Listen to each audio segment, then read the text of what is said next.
12 ज्योतिर्लिंगों में सर्वोच्च केदारनाथ धाम की अनोखी कहानी है। कहते हैं कि केदारेश्वर ज्योतिर्लिंग के प्राचीन मंदिर का निर्माण पांडवों ने कराया था। पुराणों के अनुसार केदार महिष अर्थात भैंसे का पिछला अंग भाग है। यहाँ भगवान शिव भूमि में समा गए थे। स्कंद पुराण में भगवान शंकर माता पार्वती से कहते हैं, हे प्राणेश्वरी, यह क्षेत्र उतना ही प्राचीन है जितना कि मैं हूँ।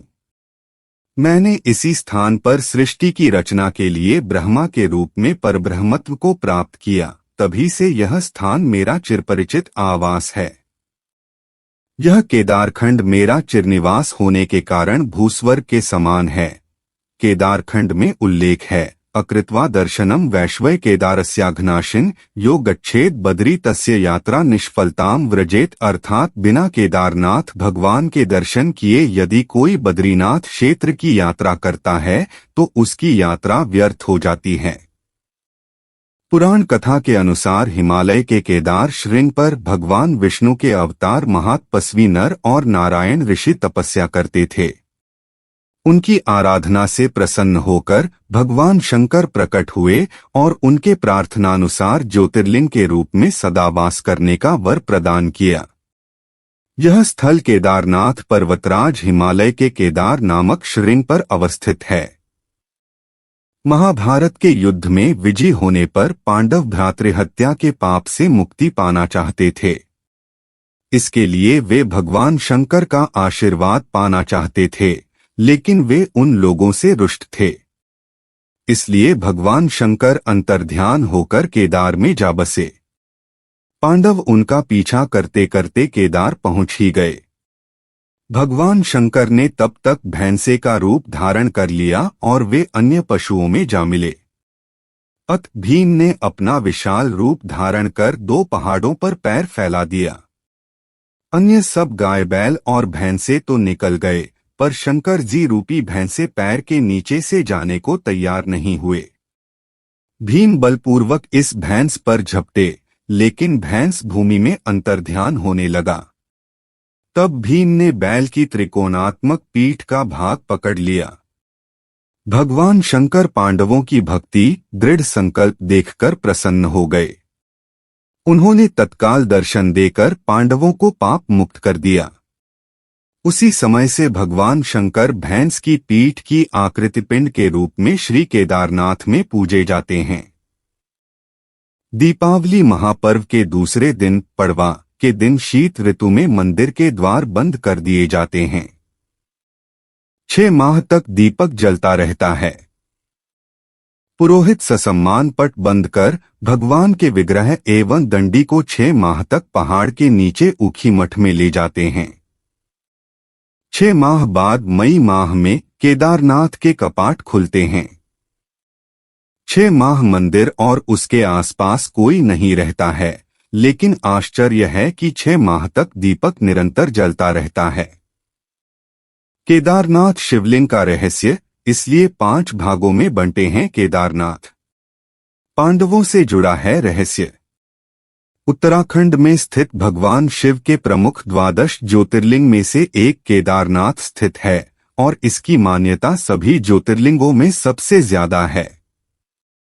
यहाँ भगवान शिवलिंग की पूजा विग्रह रूप में की जाती है, जो बैल की पीठ जैसे त्रिकोणाकार रूप में है। शिवलिंग का यह रहस्य पांडवों से जुड़ा हुआ है। जब शिवजी बन गए बैल, भगवान शिव पांडवों को दर्शन नहीं देना चाहते थे, इसलिए वह अंतर्धान होकर केदार आ पहुंचे। पांडव भी उनका पीछा करते करते केदार आ पहुंचे। उनसे छिपने के लिए भगवान शिव बैल बन गए और अन्य जानवरों के बीच में छिप गए। भीम ने इस बात को भांप लिया और विशालकाय रूप में आ गए और 2 पहाड़ों के बीच में अपने दोनों पैर रख लिए। अन्य जानवर भीम के पैरों के बीच से निकल गए, लेकिन बैल के रूप में भगवान शिव पैर के नीचे से नहीं गए।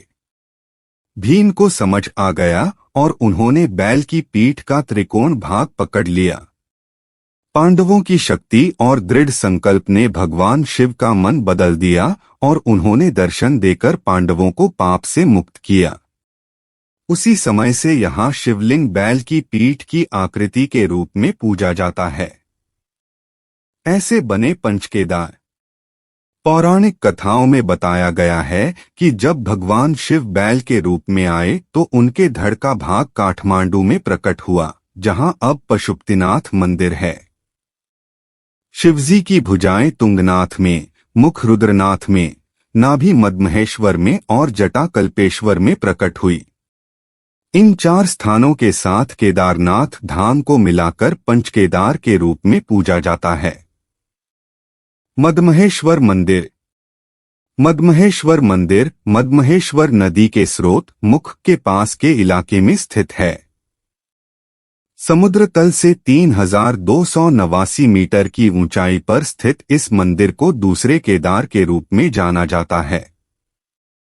मद्महेश्वर मंदिर में भगवान शिव की पूजा नाभि लिंगम के रूप में होती है। मान्यता है कि यहाँ का जल इतना पवित्र है कि इसकी कुछ बूंदें ही मोक्ष के लिए पर्याप्त मानी जाती हैं। शीतकाल में 6 माह यहाँ पर भी कपाट बंद होते हैं। मद्महेश्वर जाने के लिए रुद्रप्रयाग जिले में ऊखीमठ तक जाना होता है। रुद्रप्रयाग से बसें और जीपें मिलती हैं। तुंगनाथ मंदिर।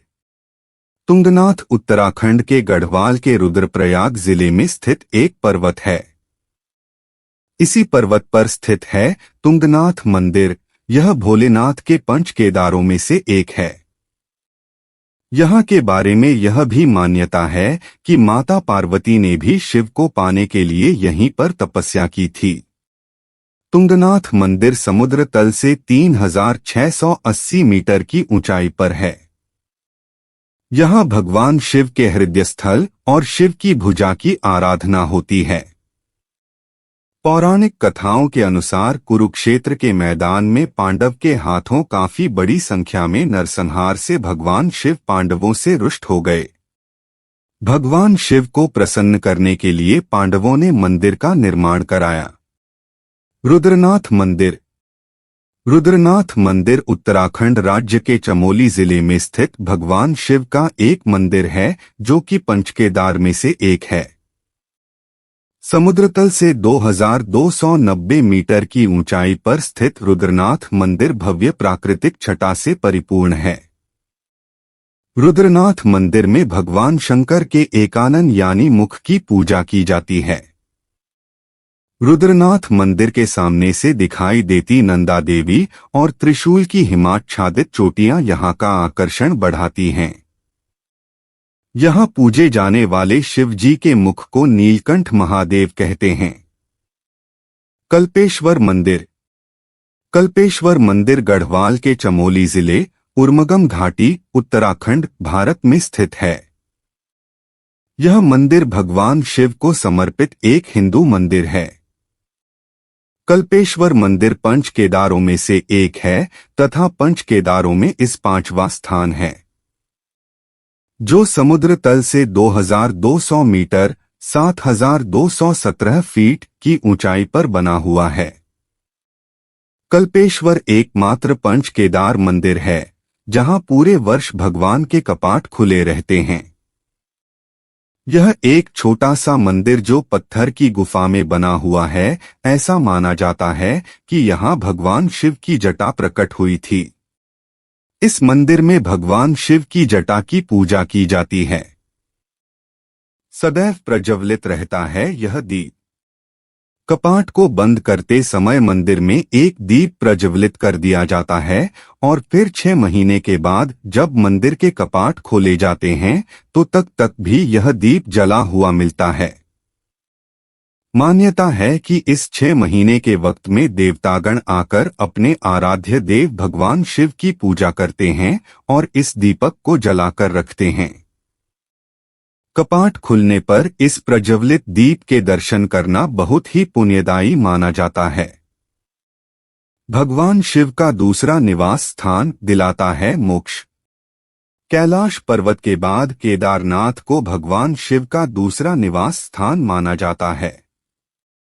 पौराणिक कथाओं में इसके महत्व के बारे में विस्तृत रूप में बताया गया है। इससे पता चलता है कि यह भगवान शिव का दूसरा निवास स्थान है। शिवपुराण में भी इसकी महिमा के बारे में बताया गया है कि यहाँ मृत्यु को प्राप्त करने वाले भक्तों के लिए सीधे मोक्ष के द्वार खुलते हैं और उन्हें शिवलोक में स्थान मिलता है। द्वापर युग में पांडवों ने खोजा था केदारनाथ। पौराणिक कथाओं में इस बारे में बताया गया है कि भगवान शिव के 12 ज्योतिर्लिंगों में से केदारनाथ की खोज सबसे पहले पांडवों ने की थी। माना जाता है कि वे अपने पापों से मुक्ति पाने के लिए भोले बाबा को ढूंढते हुए केदारनाथ तक आ पहुंची थीं। पांडवों के वंशज जन्मेजय ने यहाँ केदारनाथ मंदिर में नींव रखी थी। उसके बाद 8वीं सदी में आदिगुरु शंकराचार्य ने इस मंदिर का जीर्णोद्धार करवाया था। उसके बाद यहाँ आदिकाल से भगवान शिव की आराधना होती आ रही है। इसलिए बैल की पीठ समान है शिवलिंग। माना जाता है कि भोले बाबा ने पांडवों को यहाँ पर बैल के रूप में दर्शन दिए थे। उसके बाद पांडवों ने उनसे वहीं शिवलिंग के रूप में बस जाने की विनती की तो भोले बाबा वहां भूशिवलिंग के रूप में प्रकट हुए और बैल की पीठ के आकार के शिवलिंग के रूप में स्थापित हो गए। मंदिर में पांडवों की भी मूर्ति। मंदिर के गर्भगृह के बाहर 5 पांडवों के साथ द्रौपदी की मूर्ति की भी स्थापित की गई है। इस मंदिर का निर्माण कत्यूरी शैली में हुआ है। माना जाता है कि केदारनाथ की यात्रा के बिना बद्रीनाथ की यात्रा करना अधूरा माना जाता है।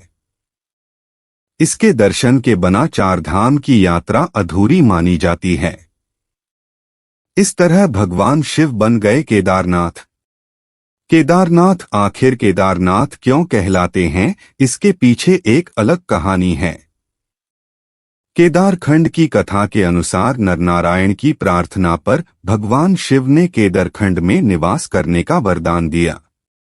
उस समय यहाँ केदार नामक धर्मप्रिय राजा शासन करते थे।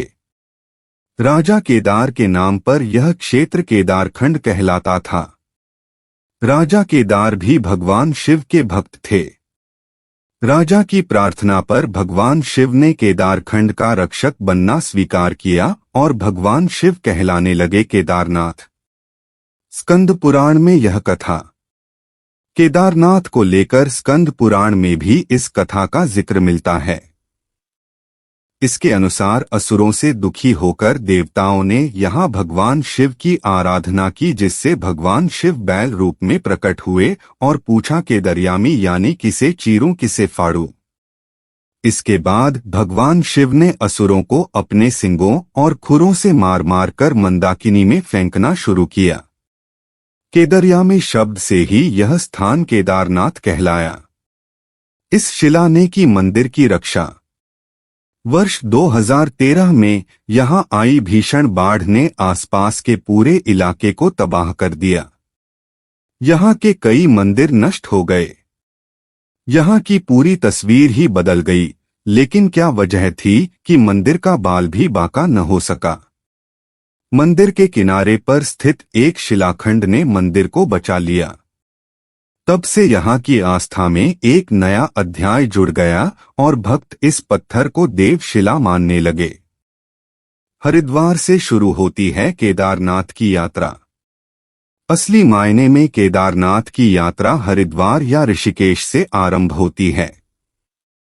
हरिद्वार से सोनप्रयाग 235 किलोमीटर और सोनप्रयाग से गौरीकुंड 5 किलोमीटर आप सड़क मार्ग से किसी भी प्रकार की गाड़ी से जा सकते हैं। इससे आगे का 16 किलोमीटर का रास्ता आपको पैदल ही चलना होगा या आप पालकी या घोड़े से भी जा सकते हैं। गौरीकुंड से शुरू कर दे चढ़ाई। गुप्तकाशी पहुंचने के बाद रात में यहीं रुकें।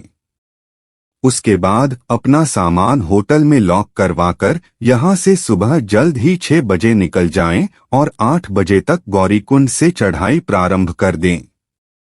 शाम तक केदारनाथ पहुँचे दर्शन करें और रात में केदारनाथ में रुकें। यदि चाहे तो सुबह फिर से दर्शन करें और फिर वापस गौरीकुंड आ जाएं और फिर गौरीकुंड से गुप्तकाशी आकर रात में रुकें।